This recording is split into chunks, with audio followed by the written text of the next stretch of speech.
Hola, hola, yo soy Angie Seiba, soy jefa de trabajos prácticos de esta cátedra y hoy quiero trabajar con ustedes esto que titulé Tiempo Cero del Edipo. ¿A qué me refiero con esto del tiempo cero del Edipo? Quiero desarrollar algunas condiciones estructurales sincrónicas que tienen que estar dadas para que pueda desplegarse el complejo de Edipo en 3 tiempos, como lo describe Lacan en el seminario 5 y que es el tema que ustedes están trabajando esta semana y la próxima. Para esto conviene empezar por definir con precisión a qué le llamamos sujeto. ¿Qué denominamos cuando hablamos de sujeto? No es la persona, no es un individuo, no se confunde con el yo. Lacan es muy crítico, habrán leído ya a esta altura, con aquellas teorías o posiciones que lo homologan al carácter, a la personalidad.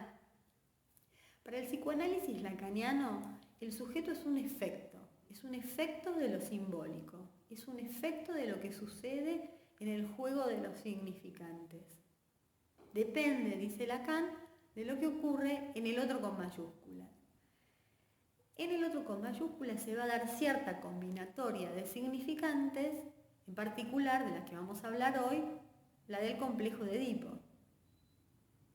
Para empezar a hablar del complejo de Edipo, tomemos como primer paso un elemento esencial en él, que es el padre. Ustedes estarán trabajando seguramente ya esta semana el texto Tótem y Tabú, esto lo deben haber escuchado en comisiones historiales. Ese texto le sirve a Freud para plantear ciertas cuestiones en relación con la función del padre, y Lacan se va a valer mucho de ese texto para trabajar el valor simbólico del padre.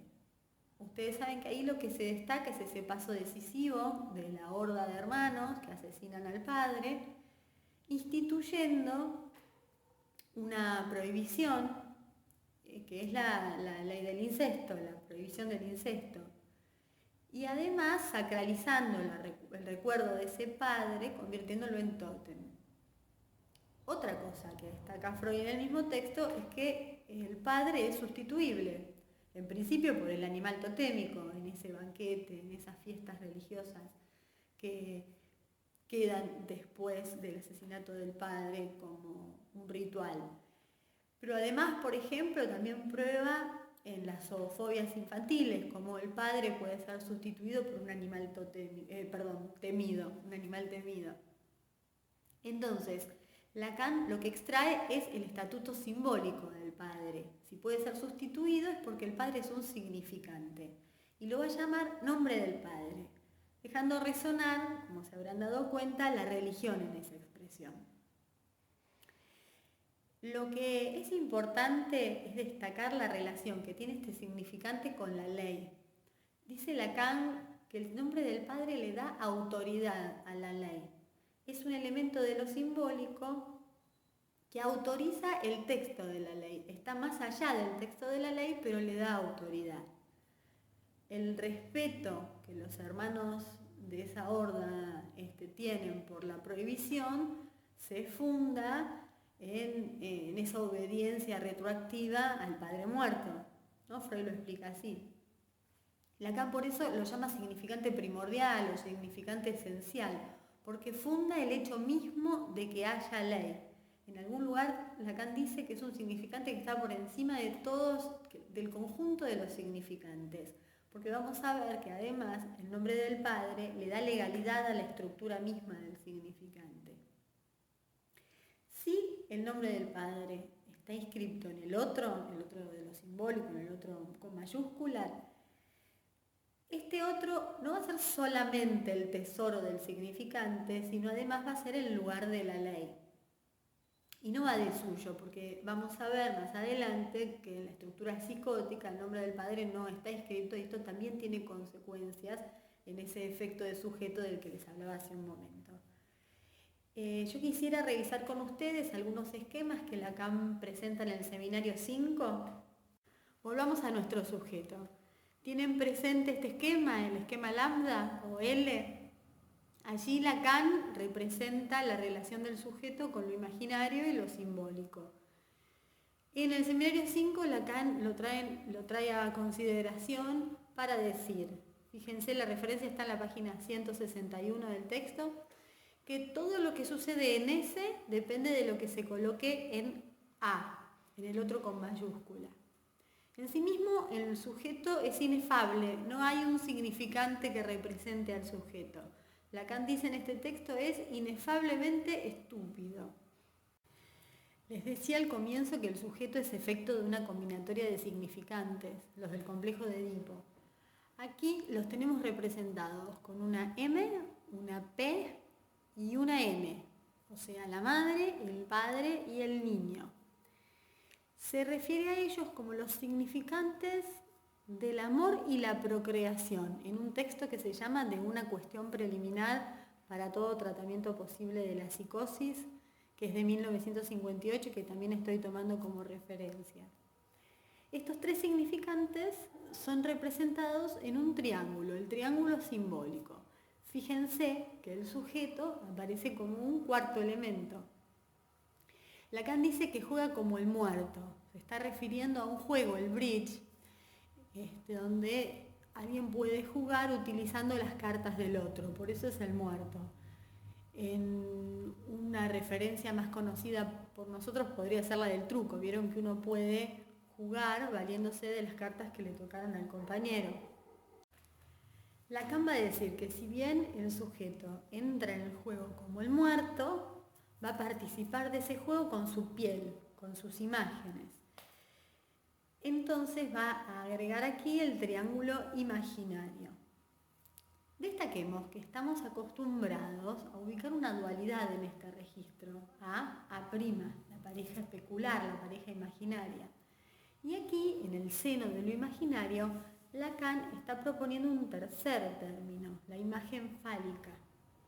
El sujeto se identifica al falo imaginariamente y la identificación narcisista que ustedes vienen trabajando ya con los esquemas ópticos, con el estadio del espejo, va a tener una referencia tercera, que también va a tener consecuencias en la conformación del yo, del cuerpo y de la realidad. Miren también que Lacan a este elemento, al estatuto imaginario del falo, lo coloca en el vértice opuesto a la P, que está representando al padre simbólico. Hay un vínculo entre estos dos elementos que ya vamos a precisar. Estamos en los antecedentes de este otro esquema que les muestro acá, cuya presentación completa pueden encontrar en el texto de Una cuestión preliminar a todo tratamiento posible de la psicosis. Lacan indica que la primera simbolización que podemos ubicar son las presencias y las ausencias de la madre. Esto sería lo primero que el viviente, apenas llega al mundo, se encuentra con algo que aparece y desaparece.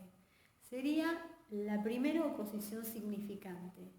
Vean ustedes que no se requiere sentido alguno para que haya allí significante. En tanto se definen por oposición y diferencia, tenemos allí la primerísima oposición significante dada por las ausencias y la presencia de la madre.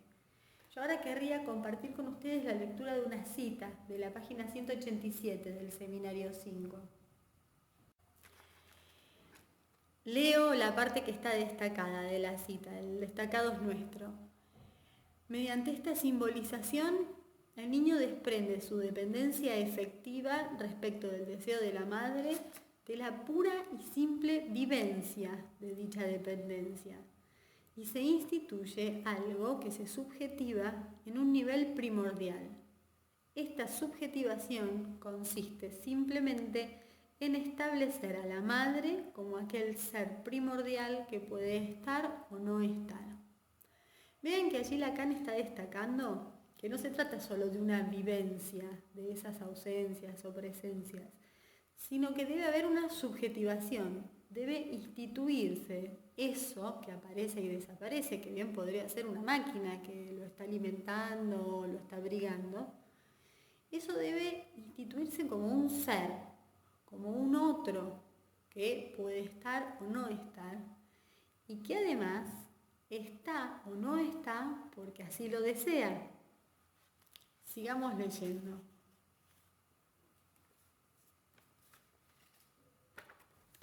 En el deseo del niño, el de él, este ser es esencial.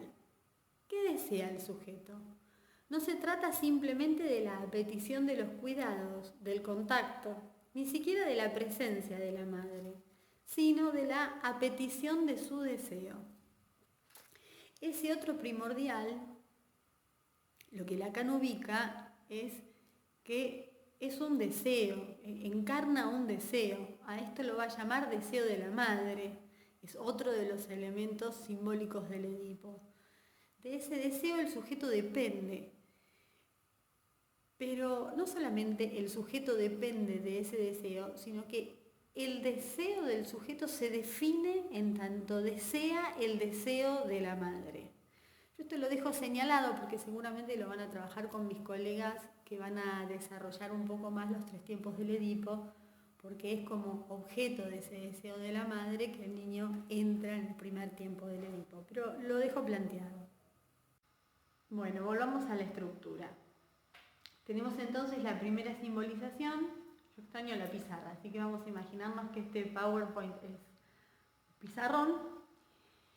Esta simbolización produce un efecto de significación que anotamos como una X, que por ahora es una incógnita. Recuerden que es el efecto sujeto. ¿Y cómo opera el padre en esto? El padre simbólico.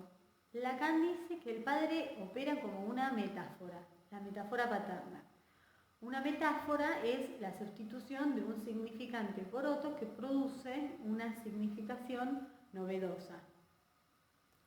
Vamos a escribirlo como lo hace Lacan en la cuestión preliminar, ese texto que yo ya les nombré hoy un par de veces. El nombre del padre viene a sustituir al deseo de la madre, a aquel otro primordial, esa primera simbolización de la que hablamos, que producía un efecto que anotamos como una X.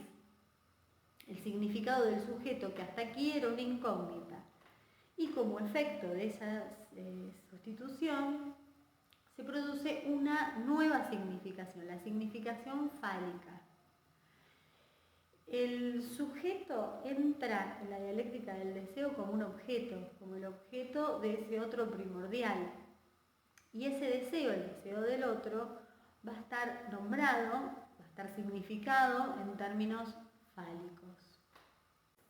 Bueno, espero haber podido aclarar estas cuestiones relativas a la estructura sincrónica que subyace al complejo de Edipo y nos veremos en una próxima oportunidad. Chao.